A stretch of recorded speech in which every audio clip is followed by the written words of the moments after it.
Welcome to a short demonstration of RSA Security Analytics and RSA ECAT.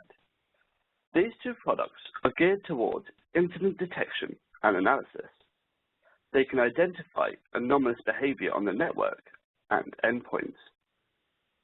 Today, I will be demonstrating spear phishing and how these tools can identify this behavior. You are probably familiar with phishing. It's still a very common attack vector used today. The goal of phishing is to bait a user into opening a malicious attachment or visiting a malicious website. This can open a numerous amount of doors for the threat actor. The bait process is done by using normal-looking communications, which has been sent to an end user, typically via an email. You may have had some experience of this if you have received an email from someone you know which doesn't read or appear to have come from the person sending it. The threat actor may be looking to steal credentials or potentially install malware on the target host machine. As you may be aware, this could then lead to lateral movement and additional follow-up attacks once the first foothold into the organization is obtained. Spear phishing is when the threat actor is specifically targeting certain individuals in order to try and gain access to specific data. Why would a threat actor do this? Well, the threat actor knows that certain individuals may have access to specific data or specific types of sensitive data, while other regular users do not. A person can be identified by many means, one of which is social media. This is often open and freely available information about individuals, which may also give insight into their job function. Additionally, this information will aid in constructing an email which is believable. This risk makes organizations take phishing very seriously, as there may be serious repercussions. Phishing continues to be a serious issue because actors continue to succeed in this method. All it takes is for one person to fall for this attack and a compromise can occur. How do they succeed? Well, let's look at a typical spear phishing attack scenario. Here, the threat actor is targeting a user in the environment and has crafted a spoof email posing as a trusted person. This email supposedly includes a resume. Attachments in phishing emails often contain zip files or office documents that house executables. Obfuscation may also come into play to avoid any type of antivirus or other signature-based methods of detection. The user, thinking this is a legitimate email from someone they know, will open this attachment and the malicious code will run, installing itself on the endpoint and compromising the machine. The threat actor has gained a foothold in the environment. All that being said, let's talk and demonstrate how RSA Security Analytics and RSA ECAT can help gain insight into this potential threat.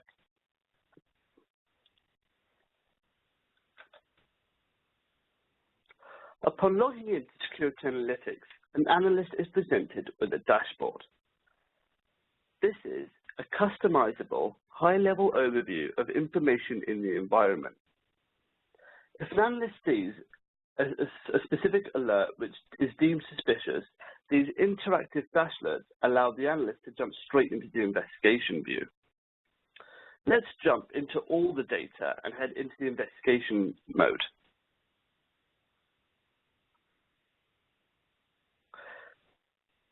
Here, we see a culmination of packet and log data presented to an analyst, separated out into metadata categories, which are in black. These are then subcategorized in blue, and the number of events that link to each subcategory are in green. Some of these categories are enrichment through RSA Live Intelligence. Most of the categories separate the data based on captured packets and logs. Context lookup is a feature whereby we can look at on-demand enrichments on specific IP addresses. This shows a view into ECAT for suspicious endpoint activities and previous incidents related to this IP address. I mentioned earlier the threat actors may use email as a delivery method for malicious code, often hiding in an attachment. Here we see an alert for a possible phishing email obfuscated zip attachment because an attachment has been obfuscated, which is not normal. Let's analyze this further. If we click on the number of events, we're brought to the event view, which shows me corresponding sessions in order. I can also see that it's network, so packet traffic we're looking at, and POP3, so it's a specific email. If I click on View Details, I can actually reconstruct the specific email sent to the user in this case. As you can see, it looks like it's coming from LinkedIn and sent to brian@zcorp.com. Having seen this email looking potentially malicious, I have a number of questions. Did the end user open the attachment? And do I have an infected endpoint within my environment? Security Analytics lets me view this information in a number of ways. I'm able to view and download the files for the specific attachment in this email, and I can view the metadata. What I'm looking for here is any clue that will help me identify the specific endpoint the end user was using. So if I see here, I can see a meta tag called user destination. I can actually apply drills to this and remove my previous breadcrumb trail in order to see all the data that relates to this specific user in question. Once I look at this data, I'm looking for the specific endpoint in question. And over here, we've identified that the user was using this particular endpoint. If I right-click on this endpoint and do an external lookup, I can actually pivot to ECAT, our Endpoint Compromise Assessment tool. ECAT is a host-based forensics and monitoring tool that allows an analyst to quickly gain insight into anomalous behavior on endpoints.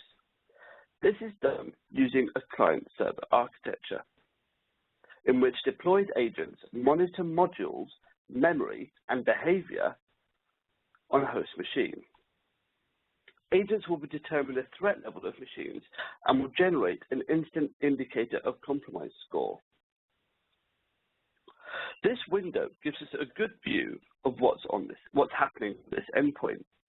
I can immediately see what is causing a high threat score. We see memory DLLs running on this particular endpoint.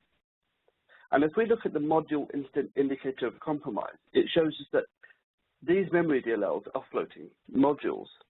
Floating modules are processes that are running in memory that have no origin on disk. This is often done to evade signature-based tools and antivirus. If I look at scan data, I can actually examine the specific processes running and present on the endpoint. As we see here, there's the linkedin.pdf.executable, which we identified in the email using Security Analytics. If we look back down to the module instant indicator of compromise window, we can see that this particular executable is requesting direct IP access from an unsigned module. We can actually see the specific IP address that this executable is trying to get access to. If we go back to the summary screen and look at the PDF.executable from here, we can see that these memory DLLs are actually related to this executable. So it's all part of one piece of malware. If I click on machines, I can instantly determine the scope of my infection within my environment. In this case, there's only one machine within my endpoint environment that's been infected. Now that I've identified that I've got a piece of malware running on the endpoint, there's a number of remediation tools that I have at my disposal. I can quarantine, blacklist, whitelist, and block this particular piece of malware from running on this endpoint. I can do Google and virus total searches, and I can download this specific piece of malware to the server to do some further analysis. Now I've done my remediation task, it's now time to identify what's happened between the communication between my specific endpoint and the threat actor's IP address. I'm able to right-click and pivot back to Security Analytics right from within ECAT. I'm going to manually create a query in this case, just to show you how easy it is to do. If I select IP.destination, because I'm looking at a destination IP, equals the IP address in question, and apply this query, I'm looking at all the data that is related to this specific IP address, external IP address. As you can see here, there's an FTP session. I'm very intrigued about this, and I definitely want to analyze this further. If I view the details of this session and view it from side to side for ease of visibility, I can actually see a number of PDF files that have been sent over from the endpoint to the threat actor. I can actually view and download the files in question to get a better idea of the specific data I've lost.